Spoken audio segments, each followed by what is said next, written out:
Hai, Assalamualaikum. So, hari ini kita nak belajar meiosis, iaitu pembahagian sel yang kedua, cara kedua. Sebelum ni kita dah tengok mitosis. So, pembahagian sel ada dua jenis. Satu ialah mitosis, satu ialah meiosis. Apa beza antara dua tu? Akhir nanti cikgu akan tunjukkan. So, kita tengok dulu apa itu meiosis. Boleh rujuk dekat dalam buku teks awak. So, meiosis ialah proses apabila sel membahagi menjadi 4 sel tidak seiras. Okay, setiap satu sel mengandungi separuh daripada bilangan kromosom sel induk. Separuh maksudnya kalau sebelum ni kan sel induk tu kan dia macam dua macam tu kan, sentroma yang ada sentroma kat tengah dan ada dua cabang tu kan, ataupun dua pasangan kromatik kan. Tapi untuk yang meiosis akan terhasil satu kromatik je. Okay, berlaku dalam organ pembiakan untuk menghasilkan gamet bagi pembiakan seks. So, maksudnya meiosis ni akan hasilkan sel gamet. Ingat kan, sel gamet kita ada sperma dengan ovum tu. Itu meiosis yang hasilkan. So, dekat dalam manusia akan berlaku dekat dalam testis dan juga ovari. Okay, testis untuk hasilkan sperma, ovari untuk hasilkan ovum. Dan dekat dalam tumbuhan pula dia akan berlaku dekat dalam enter dan ovari. Tahu kan, enter tu yang hasilkan butir dia bunga dan juga ovari hasilkan ovul. Masa tingkatan 1 awak dah belajar semua ni. Awak dah belajar lah apa benda sel gamet tu. Tapi siapa yang macam mana proses menghasilkan sel gamet tu ialah melalui meiosis. Okey, meiosis terbahagi kepada dua peringkat. Okay, peringkat yang pertama kita panggil meiosis 1 dan peringkat kedua kita panggil meiosis 2. Okay, dekat dalam meiosis 1 ada profasa 1, metafasa 1, anafasa 1 dan juga telofasa 1. Dekat dalam meiosis 2 ada profasa 2, metafasa 2, anafasa 2 dan juga telofasa 2. Sama macam mitosis tapi ada sedikit kelainan untuk meiosis. Okay, sedikit. Banyak jugalah sebenarnya. Okay, yang pertama kita tengok dulu profasa. Okay, profasa 1. Okay, kromosom memendek dan menebal sama macam mitosis untuk menjadi lebih jelas lagi. Okay, kromosom homolog berpasangan. Nampak kat situ kan? Kromosom homolog berpasangan. Kalau sebelum ni, mitosis dia tak ada berpasangannya. Dia bergerak sendiri. So, bila dia dah berpasangan, pindah silang akan berlaku. Okey, yang ni yang penting dekat dalam meiosis. Pindah silang berlaku dekat kaki tu. Nampak? Dia pindah silang. Dia bagi genetik yang lain tu. Okey, dia tukar genetik dia. Okey, dia tukar jin dia.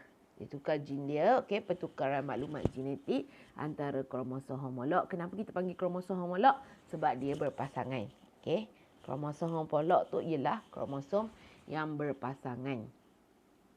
Ni pasangan kromosom homolog yang cikgu bulatkan merah tu. Okey, itu profasa 1 dia menebal dan berpasangan dan pindah silang berlaku. Untuk metafasa 1 dia akan tersusun dekat satah khatulistiwa.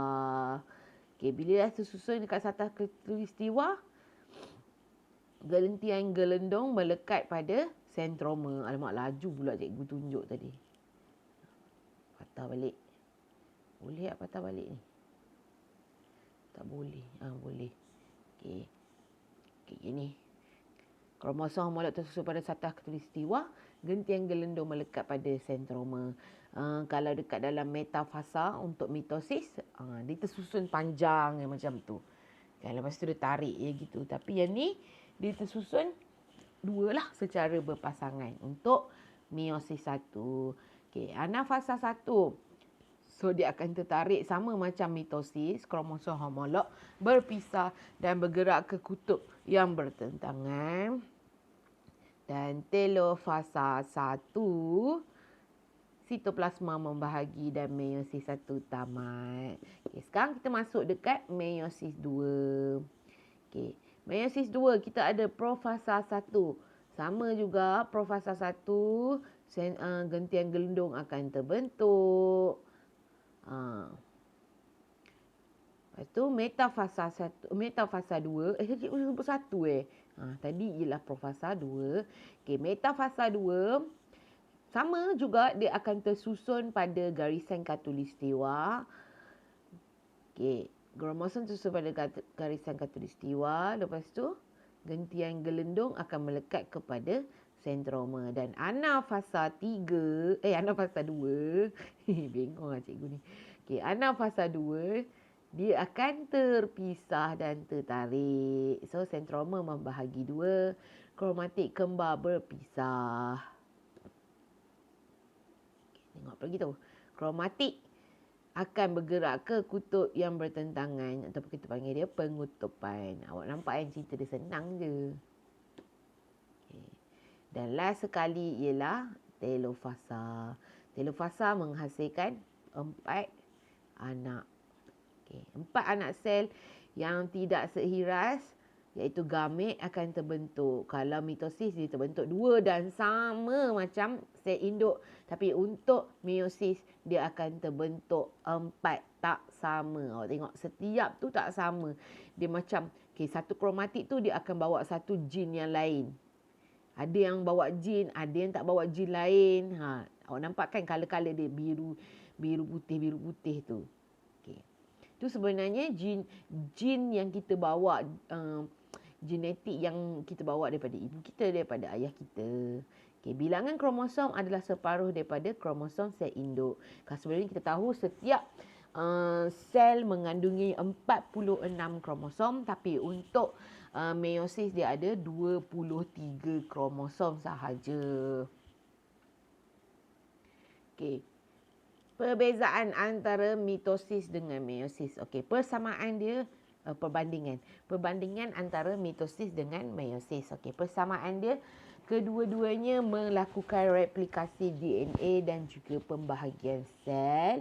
Replikasi tu maksudnya DNA dekat dalam tu dia akan melakukan macam mana yang sebelum profasa berlaku, kalau tengok dekat dalam buku teks awak, cikgu tunjuk sikit. Okey, yang dekat info science tu, gallery science, yang dekat sini, muka surat 79. Okay, awak boleh rujuk buku teks awak. Dia ada cakap interfasa ialah peringkat sebelumnya berlaku proses mitosis dan meiosis. Pada peringkat ini, replikasi DNA berlaku dan sel-sel mengalami pertumbuhan dan bersedia untuk pembahagian sel. Maksudnya DNA dekat dalam tu dia akan membahagi, akan mereplikasi. Replikasi tu macam membuat salinan semua DNA sebab dia nak bahagi 2 kan. So, dia kena buat salinan. Okey, perbezaan. Untuk mitosis berlaku dekat dalam sel soma, sel yang biasa dekat badan kita. Untuk meiosis pula berlaku dekat dalam hanya sel pembiakan. Okey, mitosis menghasilkan 2 anak.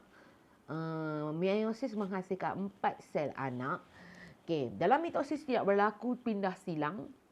Dan dalam meiosis berlaku pindah silang. Okay, disebabkan tiada pindah silang berlaku dalam mitosis, maka sel anak adalah seiras dari segi genetik. Tapi dekat dalam meiosis dia berlaku pindah silang, so sel anak dia punya genetik tak sama dengan sel induk. Sebab tu kalau kita bersalin, mak awak dapat baby, kita tak sama dengan mak ayah kita copy and paste, tapi kita ada sedikit persamaan dengan dia orang. Sebabnya berlaku ni lah pindah silang ni. Okay, untuk mitosis tiada variasi, maksudnya memang sama sebiji. Sebab tu muka kita ni ataupun kulit kita luka akan tumbuh kulit yang sama. Takkanlah tiba-tiba tumbuh kulit warna putih pula kan. Okay, meiosis pula ada variasi, sebab tu kita lain. Kadang-kadang mak kita rambut kenting, ayah kita rambut lurus, tapi kita ikut salah seorang daripada dia. Dan bilangan kromosom sel anak sama dengan sel induk. So, kalau untuk mitosis 46 sama, yang dihasilkan pun 46.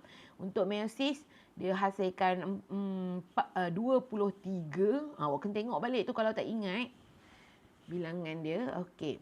Apakah kepentingan mitosis dan meiosis ni? Kepentingan dia pada kita. Okay, untuk mitosis penting untuk menggantikan sel-sel rosak atau mati jika kita terluka atau cedera. Macam cikgu cakap tadi. Dia akan membahagikan sel yang sama balik semula lah. Tak ada apa-apa pun.